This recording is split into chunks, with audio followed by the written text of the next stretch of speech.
Welcome back to World Crisis Radio.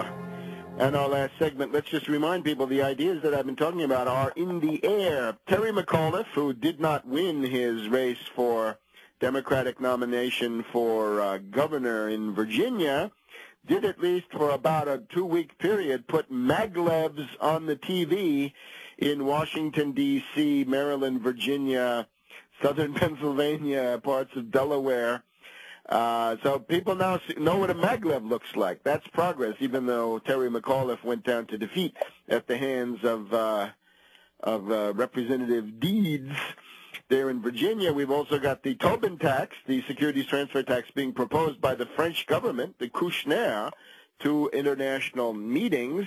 And interestingly, the Republicans, with Congressman Pence, demand 100 nuclear reactors. That's a good round number.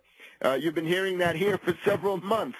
100 nuclear reactors of the most modern type, pebble bed, high-temperature, fourth-generation nuclear reactors, the kind the U.S. can hardly produce at this point, but could if the contracts were there. This is proposed by Representative Pence of Indiana, I think. The problem is he says 100 nuclear reactors over 20 years. 20 years, Congressman, 20 months.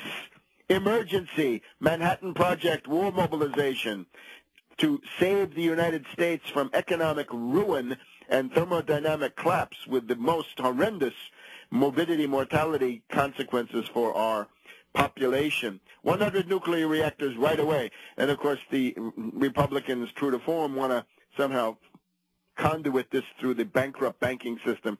They think that zombie bankers can be given incentives to build these nuclear reactors. It hasn't happened. It never happened. But good for you, Congressman Pence. 100 nuclear reactors is the proper number. But if you put all of these or many of these elements together, you get some approximation of the comprehensive program that we've been talking about here. Now, quickly back to Iran. Barkey thinks he's got a color revolution going. Time will tell. Mousavi, obviously dubious character. Ahmadinejad, of course, nothing good to say about him. An extremist demagogue. Of course, Ahmadinejad had said that he would address the everyday economic issues of the mass of wretched, poor Iranians. He hasn't done it. That's all of his verbal trash that he puts out is because of his economic failure. Now, there's a statement by the Revolutionary Guards, one of their top officers, saying that a color revolution or CIA people power coup is intended by the U.S. and the British, and using this guy Mousavi, and that what Mousavi is slated to do is once the election results are in, that he will say, vote fraud, vote fraud, vote fraud, get a group of swarming adolescents, rent-a-mobs and dupe-a-mobs into the public square of Iran and scream bloody murder that vote fraud had occurred. You know the drill. This is what put the fascist Saakashvili into power in Tiflis, Georgia with the Roses Revolution. This is the Orange Revolution in Kiev with the fascistoid Yushchenko, international gas provocateur. And other places where it's been tried, hasn't worked in some places, has been defeated. For example, the Cedars in Lebanon didn't quite work. Although Obama is also preening himself that in the wake of his Cairo speech, the Hezbollah victory in Lebanon has not happened in the expected form. The word this morning is that Mousavi is already complaining about irregularities, that his observers for polling places have been interfered with, and that the text messaging system of the cell phone network there in Tehran in particular has been interfered with. Now, this is quite clever. If this is the Pasteron, it means they know what they're doing, because the text messaging is the way that the rent-a-mobs and dupe-a-mobs communicate among themselves, and undoubtedly you got some powerful CIA servers set up there somewhere, maybe in satellites, that can reach these text messaging. So that's highly interesting. Of course, you know the idea with this stuff, right? You've got to have a color. The Mousavi color is green. You've got to have the appeal to youth, and in this case to women, because Mousavi's wife is apparently some kind of a passionaria For the women, the new look.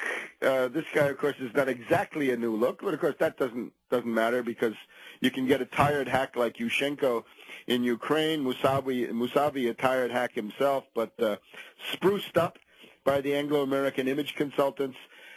You got to get your rent-a-mobs and dupe-a-mobs. You've got to get your swarming adolescents. You've got to get your slogans. There is a slogan it's basically yes we can as far as I can see. And all of this, Obama obviously wants to tell you that his Cairo speech of about 10 days ago now was instrumental in stopping Hezbollah. Now, with Hezbollah, remember, it was Hezbollah plus General Aoun. General Aoun is your guy to follow in Lebanese politics because this is the best approximation we can find of a progressive nationalist with reasonable policies. When Syria was invading, he fought the Syrians. Now he's allied with Hezbollah.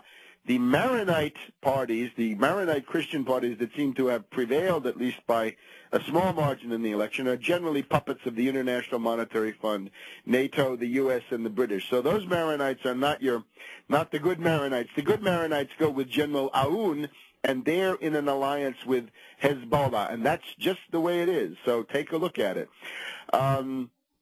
Again, the New America Foundation with Clemens had a poll, and their poll was not so great.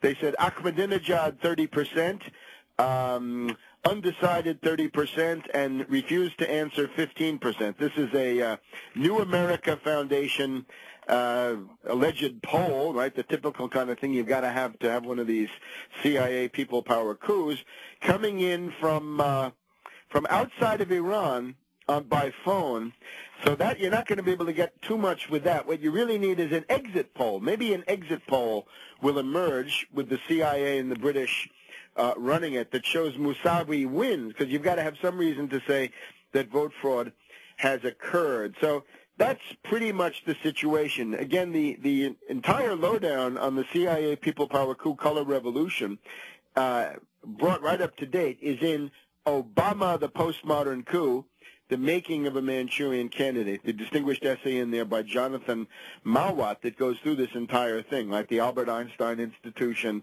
and it's generally now a common practice among the various U.S. foundations. Now, just a couple of words on Obama's Cairo speech itself. This was an exercise in hollow demagogy, and let's get right to the point. The main issue in the Middle East, in terms of getting a lasting peace and some kind of stability, economics. Right now there is no common interest among Israel and the Arab countries and other participants. You've got to create one from the outside. That is economic development. That means making this area, right? It's the area where Africa, Asia, and Europe effectively come together. This, look at your medieval maps, and you'll see Jerusalem put in the middle of all the lands.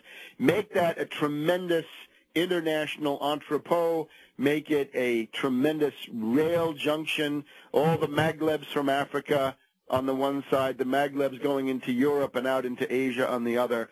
Warehouses, airports, ports, container facilities, nuclear reactors, of course, for desalinization of water. Make a Marshall Plan for the Middle East. And this is the big thing missing in Obama's demagogic performance. Obviously, his narcissism and his megalomania take over, and he comes up with these crazy verbal formulations that mean nothing. There's no Marshall Plan. That's the missing element, is a Marshall Plan. We know that Gaza is ravaged, southern Lebanon is ravaged under Netanyahu. We've got 75% infant poverty in Israel. Iran under economic sanctions, Syria bombed to hell, Iraq war ravaged. Get a Marshall Plan for the region to restore normal economic life. All states, and I mean all states, including the Israelis, including the Palestinians, including everybody, must benefit. Then you have a possibility of a peace settlement. And this is exactly what Obama did not have. The main thing, the glaring silence, the crickets chirping in Obama's speech. Nothing on economics, no Marshall Plan. It's a failure. And we'll be back next week on World Crisis Radio. Don't forget to get your copy of Surviving the Cataclysm, now available for the first time as a